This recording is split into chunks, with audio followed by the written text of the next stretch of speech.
Georgia's a beast, no competition until playoffs. We are elite. Yeah, another game. Georgia dominates. They won by 24. Georgia average win margin is like 32 points, so it's a little bit under that today, but still, Tennessee is a good team. They're not a great team. I would say they're slightly above average. Their defense is not good at all. How many times has Tennessee given up over 40 points in this game? This year is kind of, they've given up a lot of points this year. But, I mean, you can't really blame Josh Heupel. He's doing a very, very, very good job at Tennessee. Recruiting, I don't really think Tennessee is at the level where they want to be. But we'll see what Josh Heupel can do. He needs to find some recruiters, honestly, if Tennessee wants to be really, really good.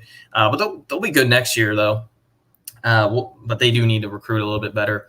I'm watching this Ole Miss Texas A&M game right in front of me. But anyway, but yeah, pretty much it. Georgia rolls 41-17. Had what? How many yards more than Tennessee? Had 100? Exactly 100 yards more than Tennessee. But yeah, last two games of the year against bad teams, Charleston Southern and Georgia Tech. Those games should be at least Georgia should win this next game by 40 or 50 points. They should beat Georgia Tech by 30 at least.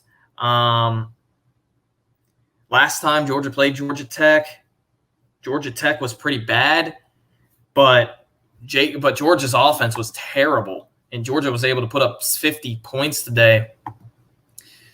Yeah, again, I don't really want to talk about the JT Daniels situation. There's really nothing else I can say. I mean, I think he's a better QB. He's more talented. He doesn't have the mobility like Stetson does, but he has the brain. And a lot of times you see the coverages in just Stetson Bennett not really recognizing the coverages pre-snap. That's what JT Daniels' best part of his game is, the pre-snap ability to identify coverages. If we're being real here, he's probably the best in the country at pre-snap ability, at least at quarterback. Anyway, Florida has some serious issues. They fire Todd Grantham. They still give up 50 points to Samford. Samford is a terrible team. I don't really see any Florida fans, giving you any excuses, but Samford this year is 4-6. They haven't been good all year. They're having one of their worst years. I think they're a young team too for an FCS team. That's embarrassing. You give up 50 points. That game was way closer than what people thought, and that's a danger zone for Florida, because that could be what we're seeing now with Florida could be a terrible look on this program and could absolutely kill their program if they keep Dan Mullen. I don't even think Dan Mullen is going to be the coach next year. There's just no way. I don't think Florida can do that to themselves. We are now a socialist has to share its five. Gosh. Here's the thing. Yes, Georgia has a lot of 5-star players. Okay, I get it. But look at some of these stars, or at least some of the starters this year. McConkey, he's not a 5-star. He's a 3-star. Stetson Bennett's a walk-on. Dan Jackson, he started a couple games this year. He's a walk-on. Jordan Davis was a 3-star. So I understand everyone's, expecting UGA to, just step up back in it, not see any, lack of improvement because of the injuries. But still, I mean, some of these players are not 5-stars. Kirby Smart this year has proven he's been developing a lot of these players. I'm just being real with you. I know that was Kirby Smart's quote unquote biggest downfall, what was his development. And he's proven to everybody this year that he's been developing players really, really well. Just look at the defense.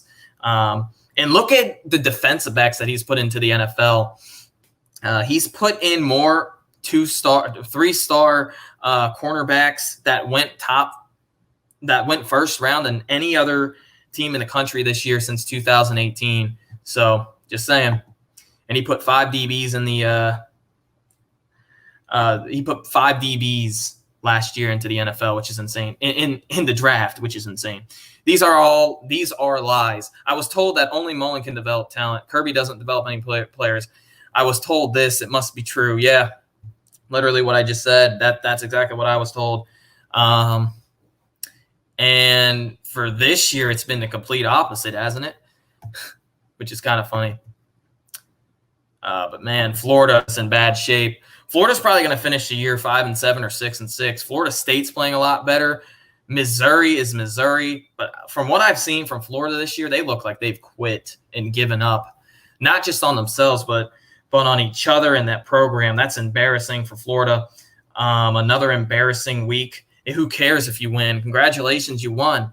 No, there's not a soul in Florida celebrating a 70 to 52 win against Samford, who again is not a good team, who's an FCS team and hasn't scored more than 35 points in a game this year, I believe, except for they may have had one. But again, I don't really follow FCS, but I was just looking at their score log. I didn't see many times that they scored 50 points.